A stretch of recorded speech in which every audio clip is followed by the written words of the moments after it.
No dia do casamento da minha irmã, achei que estava prestes a viver um momento de paz em família. Mas aquele brinde mudou tudo. O que eu não sabia é que, enquanto sorria para as fotos, minha própria família tramava algo terrível, e usou o copo que me entregaram para me dopar. Quando acordei, estava em um hospital, e as fotos que vi nas redes sociais me tiraram o ar. Minha irmã estava dentro da minha casa, comemorando o presente que meus pais haviam acabado de lhe dar. Naquele instante, percebi que o amor deles sempre teve preço, e eu era moeda. Só que o que eles não imaginavam era que, dessa vez, eu não ficaria em silêncio. O que aconteceu depois destruiu a imagem perfeita da minha família e mudou minha vida para sempre. Olá, seja bem-vindo ao canal Histórias Surpreendentes. Curta e se inscreva nesse canal, aproveite e ative as notificações. Comente aqui de qual cidade você está assistindo, vou adorar saber e deixar um coração no seu comentário. Sempre achei que família fosse sinônimo de amor incondicional. Que, apesar das diferenças, existia algo invisível que nos mantinha unidos. Mas naquele dia, percebi que o laço de sangue pode ser a corda que te enforca devagar, e, às vezes, quem mais te deseja o mal é quem te chama de filha. Desde pequena, eu era o contraste dentro de casa. Enquanto minha irmã era tratada como um diamante que precisava ser protegido, eu era o alicerce, aquela que devia suportar tudo calada. Estudar, trabalhar, abrir mão. E, quando finalmente conquistei algo só meu, algo que representava meu esforço e a nova vida que construía ao lado do homem que amava, eles decidiram que também tinham direito a isso. A casa à beira do lago era o meu refúgio. Um presente que simbolizava acolhimento, um novo começo longe das críticas e da sensação de nunca ser suficiente. Meus pais a visitaram uma única vez. Passaram horas fazendo perguntas sobre o valor do imóvel e comentando como seria bom se minha irmã tivesse um lugar assim para começar a vida de casada. Na época, ri desconfortável, sem imaginar o quanto aquela frase seria uma ameaça disfarçada. Meses depois, quando minha irmã anunciou o casamento, algo mudou na atmosfera da família. Minha mãe me ligava quase todos os dias, sempre com um novo pedido: ajudar financeiramente, pagar parte do buffet, comprar o vestido. Eu cedia, não por obrigação, mas por uma esperança ingênua de que, dessa vez, eles me enxergariam como parte da família e não apenas como um recurso conveniente. Até que veio o pedido mais absurdo de todos. Durante um almoço, minha mãe olhou nos meus olhos e disse, com a naturalidade de quem fala sobre o tempo: sua irmã vai precisar de um lugar para morar. Você já tem sua vida feita. Não seria justo ajudá-la com a casa do lago? O silêncio me cortou. Aquela casa não era apenas uma propriedade. Era o símbolo da minha independência, o único espaço onde eu respirava em paz. Respirei fundo e disse que não. Ela sorriu com um desprezo que jamais esquecerei. Você sempre foi egoísta. A tensão se arrastou até o dia do casamento. Tudo parecia perfeito: as flores, o vestido, os sorrisos ensaiados. Mas bastou o brinde para que a farsa desabasse. Meu pai se aproximou, taça na mão, e disse que queria celebrar um novo começo em família. Quando entregou o copo para mim, não hesitei. Brindar fazia parte do ritual. E eu não imaginava que dentro daquele vinho havia algo mais. O gosto era amargo, metálico. Poucos minutos depois, o mundo começou a girar. As vozes ao redor se tornaram ecos distantes, e o rosto da minha irmã foi a última coisa que vi antes de tudo escurecer. Acordei em um quarto branco, com luzes frias e uma enfermeira perguntando meu nome. Minha cabeça latejava, meu corpo parecia de chumbo. No celular, dezenas de mensagens, e uma foto que congelou meu sangue. Minha irmã posava diante da lareira da minha casa, sorrindo, com a legenda: primeira noite no nosso lar. Naquele instante, compreendi o que haviam feito. Eles me doparam. Usaram minha vulnerabilidade para invadir, mentir e tomar o que nunca lhes pertenceu. A dor física se misturou à raiva, e algo dentro de mim mudou para sempre. Eu não seria mais a filha obediente. Eu não ficaria em silêncio.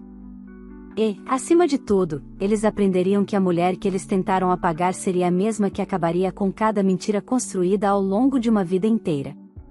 Quando recuperei a consciência por completo, o som constante dos aparelhos ao meu redor foi a primeira coisa que percebi. O monitor apitava em intervalos regulares, e o ar tinha cheiro de antisséptico. A enfermeira, ao notar que eu abria os olhos, avisou alguém do lado de fora. Em segundos, uma mulher de jaleco entrou, segurando uma prancheta. Sua expressão era gentil, mas havia algo de contido em seu olhar, como quem já sabe mais do que pode dizer. Você lembra o que aconteceu? Perguntou, em tom calmo. Demorei alguns segundos para responder. A lembrança do copo, o sabor amargo, o apagão. Eu acho que me doparam. Ela concordou, confirmando o que eu já temia.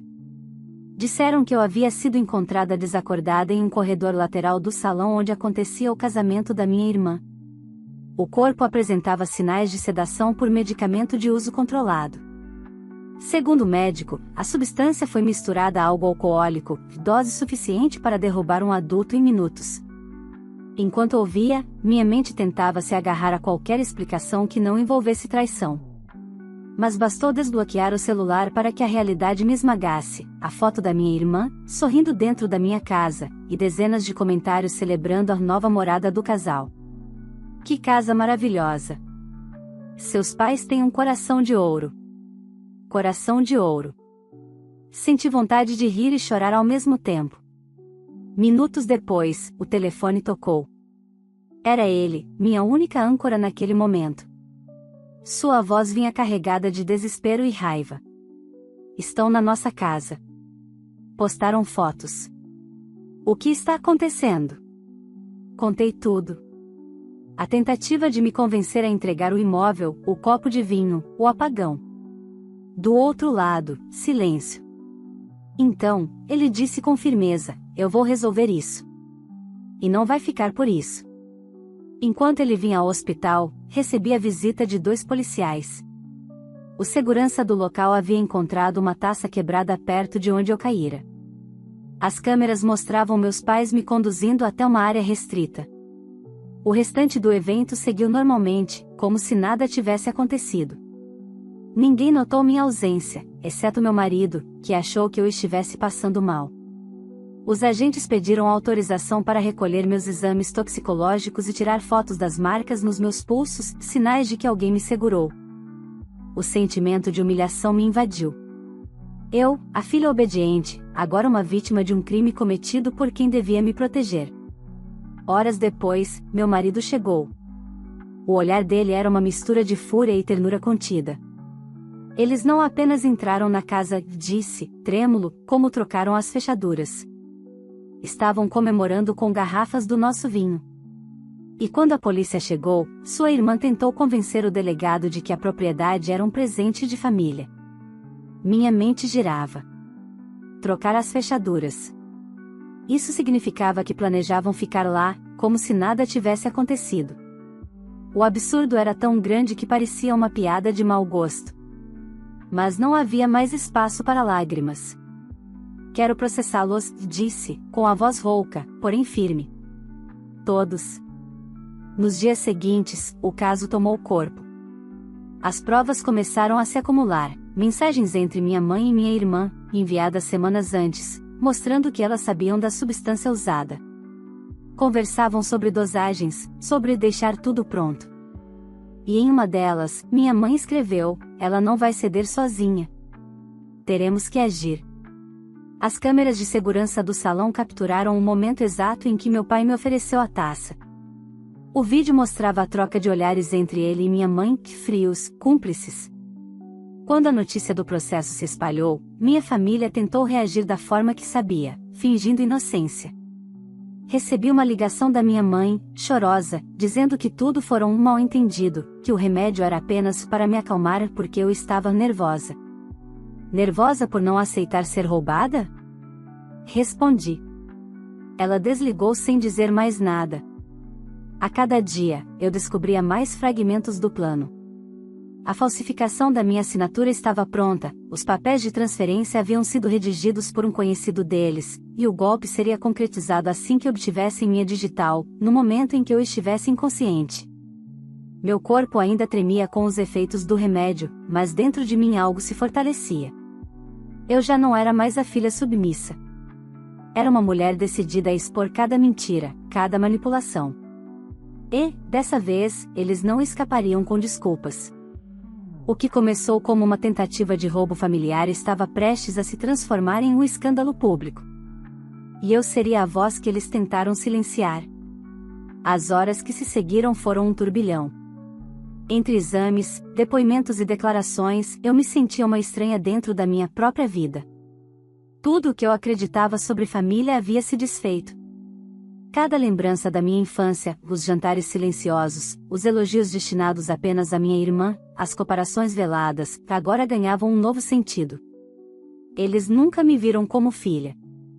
Eu era apenas o obstáculo entre eles e aquilo que julgavam merecer. A investigação avançava rápido. O vídeo do casamento circulava entre advogados e autoridades. As imagens eram nítidas, meu pai me oferecendo o copo, minha mãe me guiando até o corredor lateral, o momento em que minhas pernas falham e eu desabo. Não havia mais dúvidas. O promotor responsável classificou o ato como dopagem com intenção de fraude patrimonial. Enquanto isso, minha irmã seguia em silêncio nas redes sociais, até o dia em que a história vazou para a imprensa. O título era direto: filha dopada por familiares durante casamento, tentativa de roubo de propriedade à beira do lago. A reportagem apresentava trechos do inquérito e fotos do meu rosto ainda pálido, com hematomas nos pulsos. As mensagens começaram a chegar de todos os lados. Algumas de apoio, outras de curiosidade mórbida. O que mais me surpreendia, porém, era o silêncio da minha própria família. Nenhum pedido de perdão, nenhuma explicação. Até que, certa noite, recebi uma ligação de um número desconhecido. Era minha irmã. Você destruiu nossa família, disse ela, chorando. Mamãe está doente de tanta vergonha. Vergonha? Respondi, sentindo a voz falhar. Vergonha do quê? De ter tentado me dopar e roubar minha casa? Ela hesitou. Foi o papai quem decidiu. Nós só queríamos ajudar. Ajudar quem? Perguntei, amarga. A si mesmos. Ela desligou antes que eu pudesse continuar. Aquela conversa só confirmou o que eu já sabia: arrependimento não existia, apenas medo das consequências. Nos dias seguintes, o caso se transformou em um escândalo público. O advogado do meu marido reuniu provas adicionais, mensagens entre minha mãe e um conhecido falsificador, áudios de conversas em que ela dizia que ninguém sairia machucado se tudo fosse rápido. Cada detalhe, cada palavra, era como uma nova facada, mas também uma libertação. Eu não precisava mais provar que não era louca, nem ingrata. A verdade falava por si. O interrogatório dos meus pais foi televisionado. Assisti da sala do meu apartamento, com as mãos trêmulas. Minha mãe tentou sustentar a versão de que o remédio era apenas um calmante. O promotor mostrou o laudo toxicológico, uma substância que, em dose errada, poderia ter me matado. A senhora considera isso um calmante? Perguntou ele. Ela não respondeu. Meu pai manteve o olhar fixo, impassível. Mas quando exibiram o vídeo em que ele dizia "ela vai assinar de um jeito ou de outro", as máscaras caíram. O país inteiro viu o que eu sempre soube, a frieza de um homem que acreditava poder comprar obediência com medo. As semanas seguintes foram intensas. Eu prestava depoimentos, assinava documentos e tentava lidar com o ódio público que se voltava contra eles. Alguns parentes tentaram intervir, pedindo que eu deixasse o passado para trás. Diziam que prisão não traria paz. Eu respondia que paz só existe onde há justiça. O mais difícil era enfrentar a lembrança do que aconteceu. Às vezes, acordava de madrugada com o corpo pesado, como se a substância ainda estivesse em minhas veias. Nessas horas, meu marido segurava minha mão e dizia: "Eles não te venceram. Você está viva, e isso já é a maior prova da sua força." Um mês depois, o tribunal marcou a primeira audiência. A promotoria estava confiante, tinham laudos, vídeos, prints, testemunhas e até o histórico de busca do computador da minha mãe, mostrando pesquisas sobre efeitos de sedativos fortes. Era impossível negar a premeditação. No mesmo período, recebi um e-mail anônimo com anexos. Eram capturas de tela de conversas entre minha irmã e uma amiga, datadas da véspera do casamento. Nelas, ela dizia: vai dar certo. Mamãe disse que ela vai dormir antes da festa acabar. Quando acordar, já vai estar resolvido.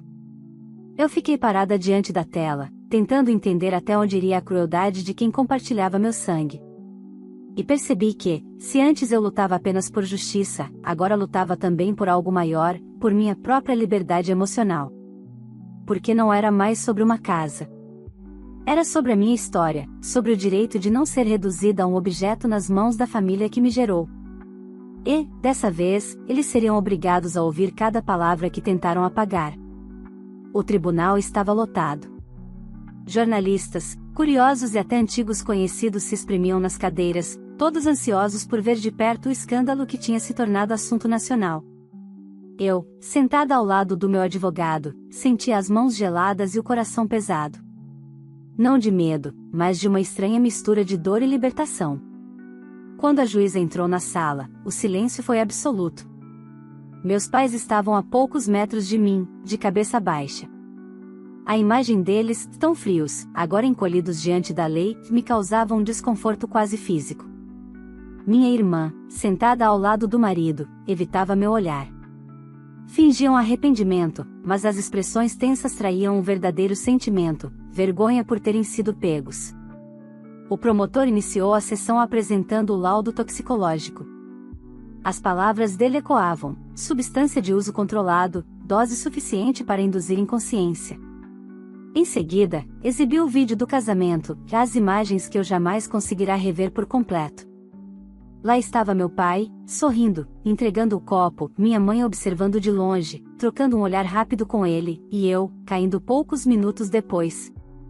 A sala ficou em silêncio. Depois vieram as mensagens. Centenas delas. Conversas entre minha mãe e minha irmã, trocando informações sobre dosagens, sobre o momento certo de agir, sobre como falsificar documentos de transferência da propriedade. Em uma delas, minha mãe escreveu: assim que ela apagar, pego a digital e mando o arquivo. Os murmúrios se espalharam pelo tribunal.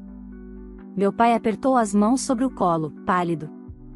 O promotor prosseguiu: temos também evidências de que os réus pesquisaram os efeitos de sedativos e como utilizá-los sem deixar vestígios. Mostrou as buscas no histórico de computador da minha mãe. Era impossível negar o planejamento. O advogado de defesa tentou mudar o rumo, alegando que tudo não passará de um mal-entendido familiar, que eu havia lhe interpretado mal as intenções dos pais. Mas as provas eram esmagadoras. O promotor o interrompeu mostrando fotos da casa, tiradas no dia seguinte ao casamento. Minha irmã e o marido estavam lá, brindando, cercados por garrafas de vinho e balões. A legenda nas redes sociais dizia: nosso lar. Gratos à família por esse presente. A juíza franziu o senho. E a senhora publicou isso enquanto sua irmã estava hospitalizada? Perguntou. Minha irmã tentou responder, mas a voz falhou. Eu não sabia que ela estava tão mal, achei que era apenas um desmaio. O promotor se adiantou: então por que, em mensagens anteriores, a senhora dizia que ela dormiria antes da festa acabar? A plateia prendeu a respiração. Minha irmã baixou a cabeça, lágrimas escorrendo pelo rosto, mas já não havia compaixão no olhar de ninguém. Quando chegou minha vez de depor, a voz tremia, mas o olhar estava firme. Contei sobre o almoço em que minha mãe tentou me convencer a entregar a casa, sobre a manipulação disfarçada de preocupação, sobre o copo de vinho e o gosto metálico que antecedeu o apagão. Disse o que senti ao acordar e ver nas redes sociais minha própria família comemorando a invasão daquilo que representava a minha liberdade. O silêncio que seguiu meu depoimento foi profundo. Até o estalar dos teclados dos repórteres pareceu cessar. A juíza agradeceu e fez uma pausa. Nos dias seguintes, mais provas surgiram. O perito digital apresentou prints recuperados de um grupo de mensagens entre meus pais e minha irmã, intitulado Plano B. Nelas, discutiam o que fariam se eu me recusasse a assinar. Um dos textos dizia: ela precisa entender a força. Um calmante resolve. Meu advogado, sereno, resumiu o caso em uma única frase: tentaram dopar uma mulher para roubar o que era dela e, quando falharam, comemoraram o crime. A repercussão foi devastadora. A mídia cobriu cada audiência, cada detalhe. Pessoas que um dia admiraram meus pais agora os chamavam de monstros.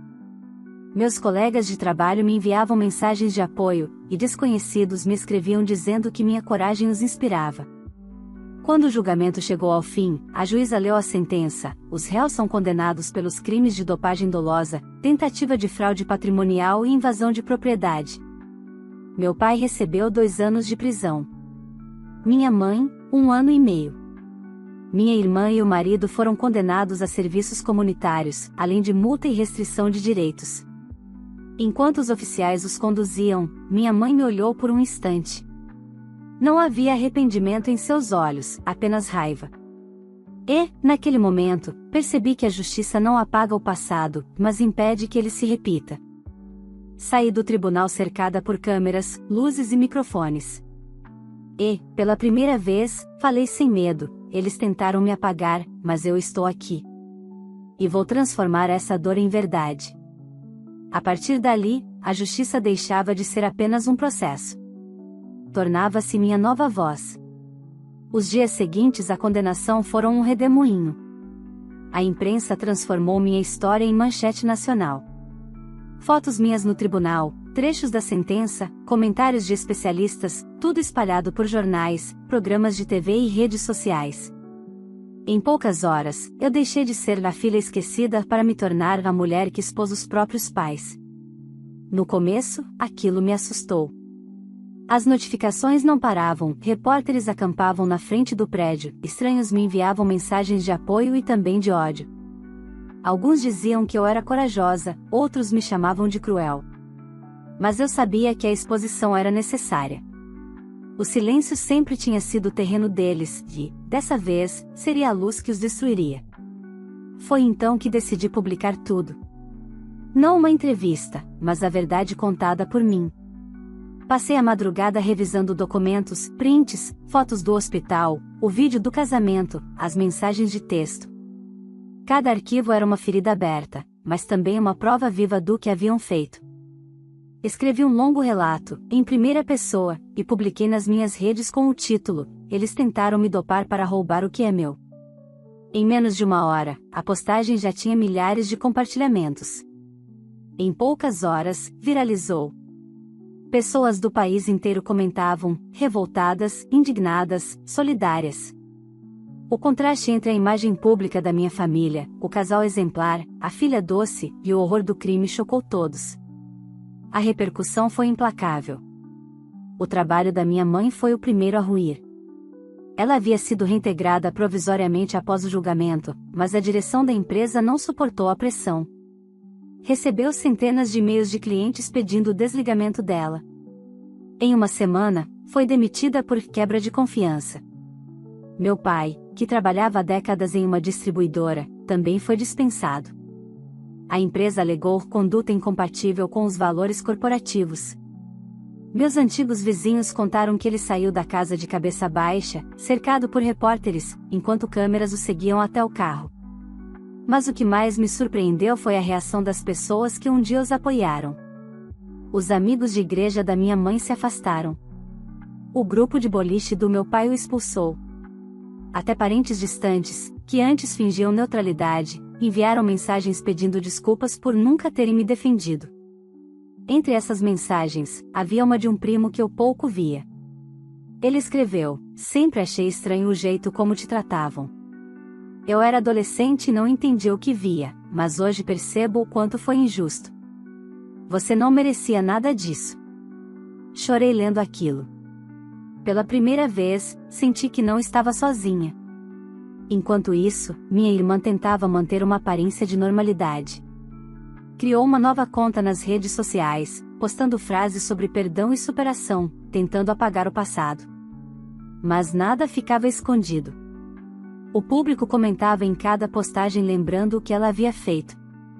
Perdeu o emprego, o marido pediu divórcio e o apartamento onde morava foi penhorado para pagar parte das indenizações. Durante meses, a história continuou rendendo discussões. Programas de TV e canais de internet usavam meu caso como exemplo de família tóxica e manipulação.